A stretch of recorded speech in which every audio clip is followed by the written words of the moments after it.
Okay, well, this is gonna be a good one. Hello, everybody. This was quite good.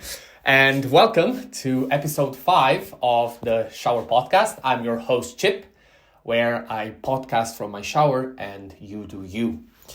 Today is going to be a very interesting one because this topic is quite close to me. I'm not going to promise that we will not discuss about this further on down the line, but it's something that it's quite close to me, let's say.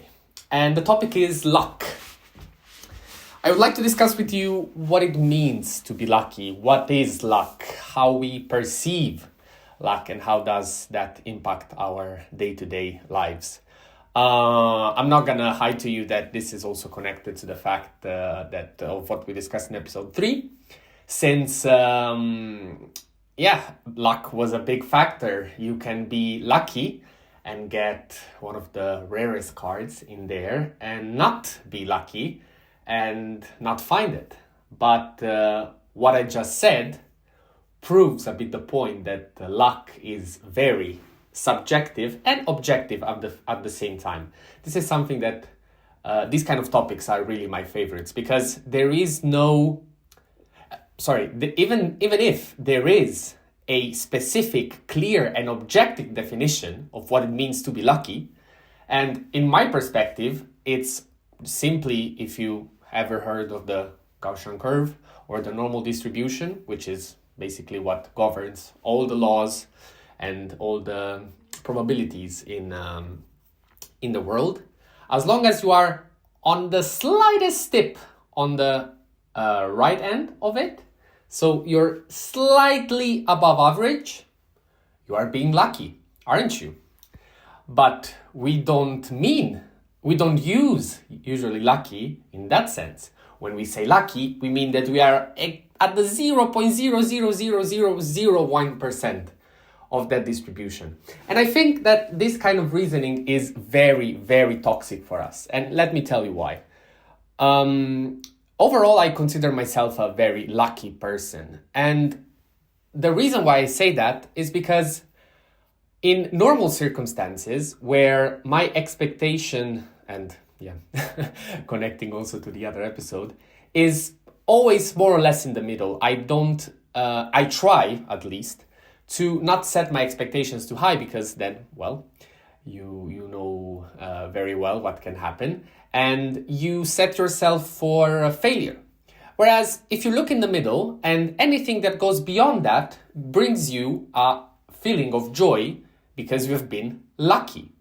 But this definition of lucky comes from a personal perspective, first of all, and also the other big topic and word that I'd like to introduce to you today is manifestation. And what I mean by that, maybe you're familiar or not with it, but it's simply having a thought constantly in your mind that brings you to then believing that that thing is real and that it will happen. And I found myself thinking about this because personally, I'm not the kind of person that just believes in stuff. I am more than pragmatic, both for my background and also my attitude.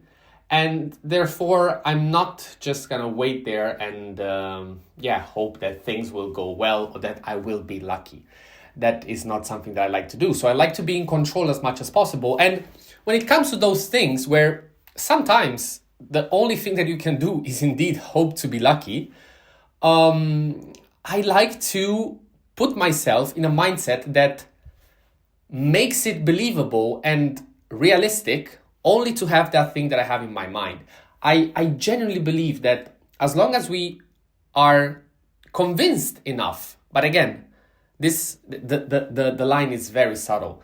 It's not lying to yourself. If you know that something cannot happen, don't lie to yourself. You can be manifesting all that you want. It's not going to happen.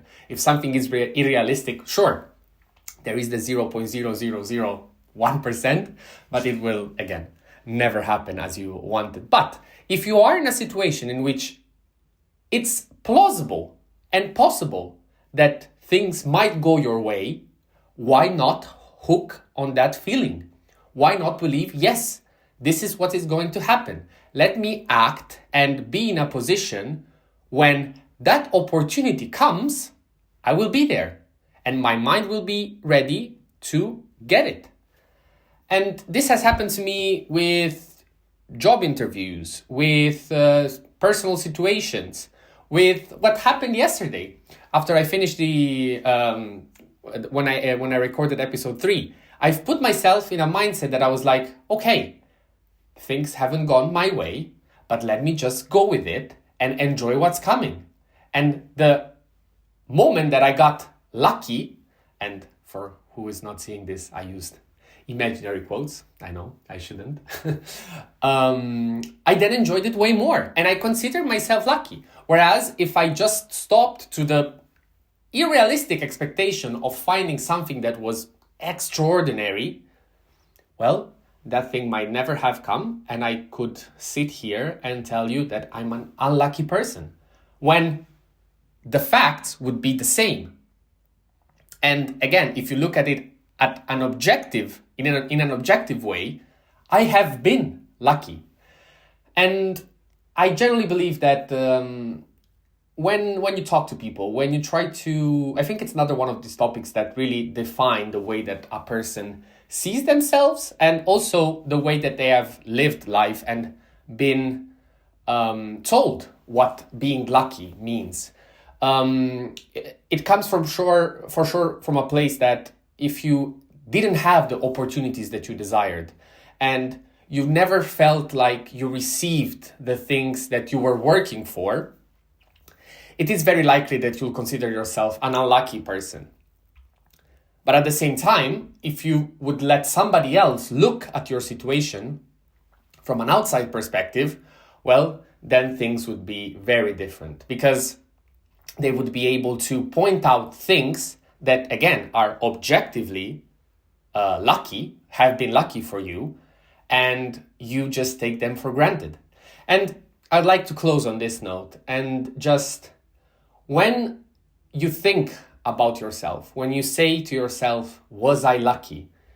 Always look back not just on the extraordinary things that happen in your life, both in a good and a bad way, but also the things that you give for granted.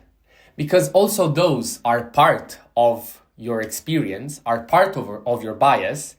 And in the end, being lucky or not is also just a matter of time and experiences. The more you do, the less likely that you'll start considering it a lucky thing and you just consider it normal, when maybe that is really not the case. I think I've rambled enough also for today. And I like that we are able to stay within 8 minutes. I'm really, really glad that this format is working both for me and hopefully also for you. From the feedback that I've heard, it's quite okay. So, well, this was episode 5 of the Shower Podcast. Can't wait to talk to you on episode 6 and have a nice day.